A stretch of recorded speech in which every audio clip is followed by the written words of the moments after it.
Sementara psikologi secara umum mempelajari pikiran, emosi, dan perilaku, dark psikologi berfungsi pada penggunaan taktik manipulasi untuk membujuk, menipu, dan mengendalikan orang lain. Kamu mungkin tidak menyadarinya, tetapi ada banyak taktik psikologi gelap yang kamu temui setiap hari. Mereka dirancang untuk memanfaatkan kelemahan kamu dan memanipulasi kamu untuk melakukan hal-hal yang biasanya tidak kamu lakukan.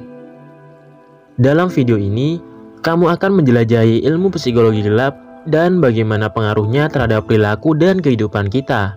Kamu melihat beberapa taktik manipulasi paling umum yang digunakan orang untuk mempengaruhi dan mengendalikan orang lain, agar lebih mudah mengenali saat seseorang mungkin menggunakannya pada kamu.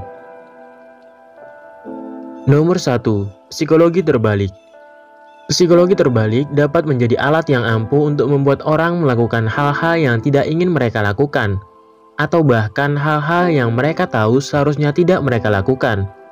Tidak selalu mudah untuk menemukan psikologi terbalik dalam tindakan.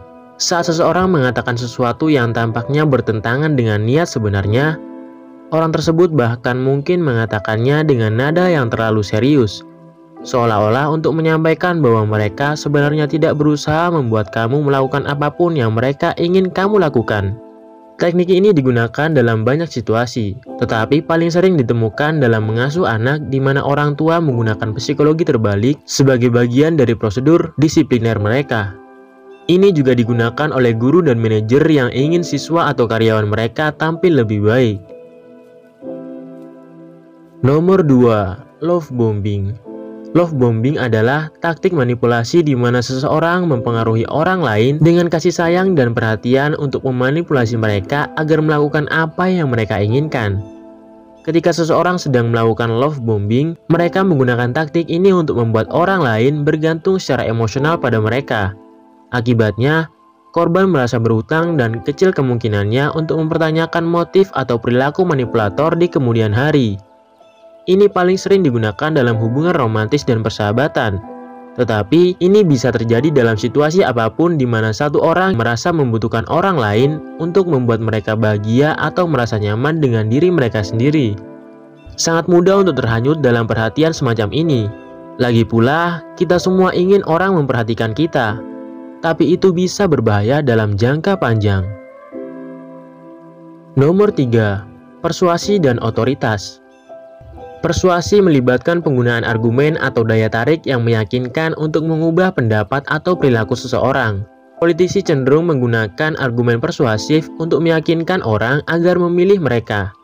Merek besar juga sering menggunakan dukungan selebritis sebagai bentuk persuasi. Dengan bermitra dengan selebritis terkenal, sebuah perusahaan dapat menciptakan rasa kepercayaan dan kredibilitas pada produk mereka. Citra publik selebritis juga menciptakan rasa keinginan dan eksklusivitas, membuat orang cenderung membeli produk tersebut. Sedangkan otoritas melibatkan penggunaan posisi kekuasaan atau pengaruh untuk memanipulasi seseorang agar melakukan sesuatu.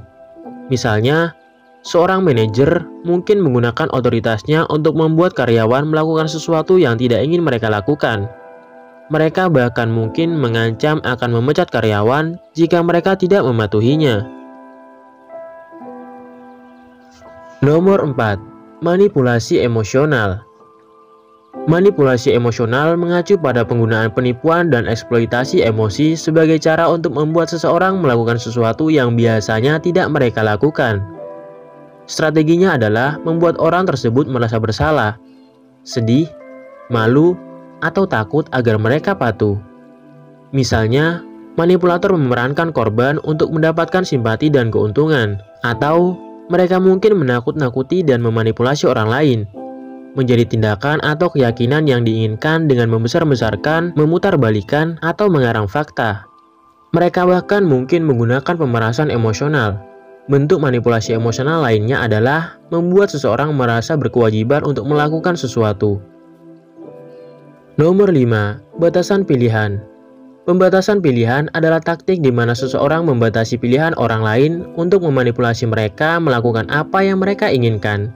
Gagasan di balik taktik ini adalah jika seseorang memiliki lebih sedikit pilihan, akan lebih mudah meyakinkan mereka untuk memilih salah satu. Misalnya, seorang penjual mungkin hanya menawarkan 2 opsi untuk mobil yang memenuhi anggaran dan kebutuhan mereka. Dengan cara ini, lebih mudah bagi mereka untuk membantu kamu memutuskan, bukan membuat kamu kewalahan. Katakanlah 6 opsi untuk dipilih. Dalam situasi lain, taktik manipulasi ini bisa lebih berbahaya, seperti menahan informasi atau sumber daya untuk membatasi kemampuan pengambilan keputusan seseorang, atau bahkan menyiapkan situasi di mana seseorang harus memilih di antara dua opsi yang sama-sama tidak menarik. Penting untuk mengenali taktik ini karena dapat digunakan dalam banyak situasi yang berbeda dan oleh orang-orang yang tidak selalu dianggap manipulatif. Nomor 6. Gaslighting. Gaslighting adalah taktik manipulasi di mana seseorang membuat kamu mempertanyakan kewarasan atau realitas kamu. Ini sering digunakan untuk membuat kamu meragukan pikiran, perasaan, atau ingatan kamu sendiri untuk membuat kamu lebih rentan terhadap keinginan manipulator. Itu bisa terjadi dalam banyak skenario berbeda. Misalnya, ini mungkin digunakan oleh pasangan yang kasar yang mencoba meyakinkan pasangannya bahwa pikiran dan perasaannya tidak benar. Itu juga bisa terjadi di dalam organisasi, ketika tindakan atasan membuat karyawan mempertanyakan apakah mereka diperlakukan dengan adil. Gaslighting bisa terbuka atau halus. Itu tergantung pada gaya manipulator dan kemampuan korban untuk mengenali apa yang terjadi. Dark psikologi adalah alat ampuh yang dapat memberi seseorang kendali atas kamu jika kamu tidak berhati-hati. Dengan mengetahui taktik seperti apa yang harus diwaspadai, kamu dapat lebih memahami perasaan dan perilaku kamu sendiri, serta membuat keputusan yang tepat untuk kamu. Dan meskipun penting untuk mengetahui teknik-teknik ini, penting juga untuk tidak terjebak dalam perangkap.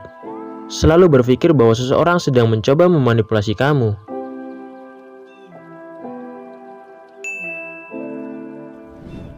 Sekian video kali ini, bahagia untuk kalian semua. Terima kasih.